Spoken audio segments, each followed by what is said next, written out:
कल हमने व्यक्तिगत श्रेणी और सतत श्रेणी में बहुलक ज्ञात करना सीखा था। एक आपका टॉपिक रह गया था जो कि समूहन विधि पर था। समूहन विधि हम दोनों में देख सकते हैं, डिस्क्रीट में भी देख सकते हैं, कंटिन्यूस में भी देख सकते हैं, पर यहाँ पर आपको डिस्क्रीट बताया जा रहा है ताकि समझने में सरलता रहे। ये एक सवाल है, पक्के मकान और ग्रामों की संख्या दी गई है।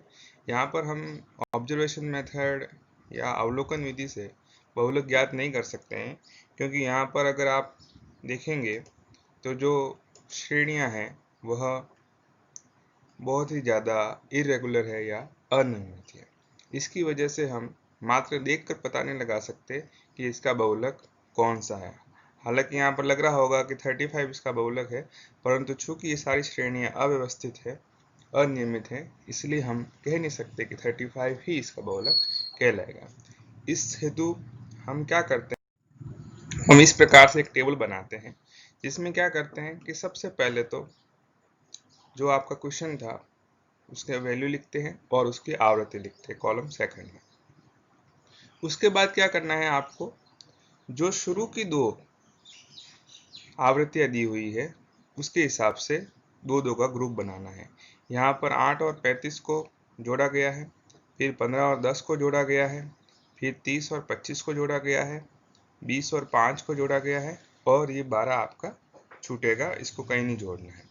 उसके बाद क्या करना है, आपको पहले एक को छोड़कर दो के योग करने, मतलब यहाँ पर आपको 8 को छोड़ देना है और इन दोनों का आपको ग्रुप करना है, 35 और 15 का, फिर 10 और 30 का, 10 और 30 का 40 हो जाएगा। इसी प्रकार 25 और 20 का 45 और 5 और 12 का 17 हो जाएगा। फिर आगे क्या करना है, अगले कॉलम में 3 का योग करना है, मतलब 8, 35 और 15 को जोड़ना है, 10, 30 और 25 को जोड़ना है, और 20, 5 और 12 को जोड़ना है। तो यह 3 की जो फ्रीक्वेंसी है उनका हमको योग करना है। अगले कॉलम में पहली एक को छोड़कर, मतलब 8 को छोड़ देना है और आगे 3 का ग्रुप बनाकर टोटल करनी है, मतलब 35, 15 और 10, 30, 25 और 20, और ये दोनों रिमेनिंग रहेंगे। तो ये टोटल हो गई। फिर अगले कॉलम में पहली दो को छोड़कर, मतलब 8 और 35 को छोड़कर 3 के ग्रुप बनाने हैं, मतलब 15, 10 और 30, 55 हो गया, फिर 25, 20 और 5, 50। तो यह आपको प्रोसेस अपनाना है। सबसे पहले दी हुई आवृत्ति लिखनी है, फिर दो के जोड़े बना के योग करना है, फिर जो सबसे पहली आवृत्ति दी हुई है उसको छोड़ के दो के योग बनाने हैं, फिर अगले कॉलम में 3 के योग करने हैं, उसके आगे पहली आवृत्ति को छोड़कर 3 का योग करना है, और उसके अगले कॉलम में पहली दो को छोड़कर 3 का योग करना है। ठीक है, थोड़ा सा ध्यान दीजिएगा तो समझ में आ जाएगा। अब आपको क्या करना है, यहाँ पर एक टैली करके एक कॉलम और बनाना है और उसकी हम संख्या आगे लिखेंगे कितना हुआ। सबसे पहले क्या करना है कि हर एक कॉलम में सबसे ज़्यादा आवृत्ति कौन सी आ रही है। यहाँ पर सबसे ज़्यादा आवृत्ति है 35 की, 35 की आवृत्ति है। यहाँ पर 35 के आगे कौन सा मूल्य है, 21, मतलब ये 35 21 की वजह से आया है, तो यहाँ पर एक लाइन खींचेंगे हम। उसके बाद अगला कॉलम देखेंगे, सबसे ज़्यादा आवृत्ति कौन सी है, 55 सबसे ज़्यादा आवृत्ति है, तो 55 किसकी वजह से आया है, 30 और 25 की वजह से आया है। तो 24 और 25 के आगे हम एक एक लाइन खींचेंगे। क्लियर है? अरे फिर हम देखेंगे 50 किस वजह से आया हुआ है, 50 आया हुआ है 35 और 15 की वजह से। हर एक कॉलम में आपको सर्वाधिक आवृत्ति देखनी है और वो आवृत्ति किस मूल्य की वजह से आई हुई है उस पर ध्यान देना है। तो यहाँ 50 सर्वाधिक आवृत्ति है, किसकी वजह से आई हुई है, 35 और 15 के योग से आई है, और मूल्य क्या है 21 और 22, तो हम 21 और 22 के आगे एक एक लाइन खींचेंगे। इसी प्रकार अगले कॉलम में देखेंगे 65 आया हुआ है। 65 किसकी वजह से आया हुआ है? 10, 30 और 25 का योग है। तो किसकी वजह से आया? मूल्य क्या है? 23, 24 और 25।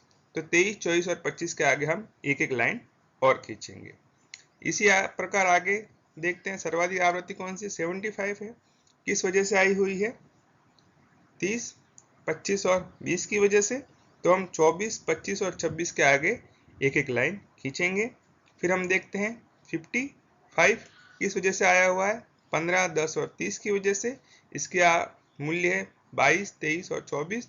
तो हम 22, 23 और 24 के आगे आगे एक एक लाइन खींचते जाएंगे। क्लियर है? उसके बाद हमको गिन लेंगे कितनी लाइन होगी। यहाँ पर 2 है, यहाँ पर भी 2 है, यहाँ पर भी 2 है, यहाँ पर 4 है, यहाँ पर 3 है, यहाँ पर 1 है। तो इसका मतलब सर्वाधिक टैली हो गई 4। तो आपका जो बहुलक होगा वो हो जाएगा 30। क्लियर है? अब हम देख लेते हैं कि बहुलक के क्या गुण और दोष होते हैं।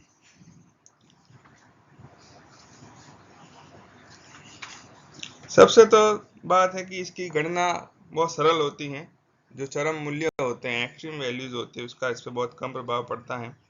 सर्वोत्तम प्रतिनिधित्व करता है और कुछ आंकड़े नहीं भी होते हैं तो भी इसको उपयुक्त माना जाता है और वैवाहिक रूप से भी काफ़ी ज़्यादा उपयोगी है कि ज़्यादातर कौन सी वैल्यू या लोग कौन सी प्रेफरेंस देते हैं उस हिसाब से हम निर्णय भी ले सकते हैं।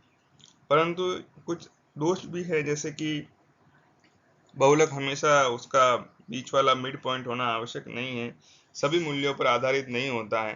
कई बार इससे भ्रम की स्थिति भी होती है। इसका बीज गणितीय कोई महत्व नहीं है, साथ ही साथ चरम मूल्यों की भी ये उपेक्षा करता है। ये बहुलक के गुण और दोष थे। आई होप आपको समझ में आ गया होगा। फिर भी अगर आपको कोई प्रॉब्लम आती है तो आप मुझे व्हाट्सएप पर पूछ सकते हैं। Thank you.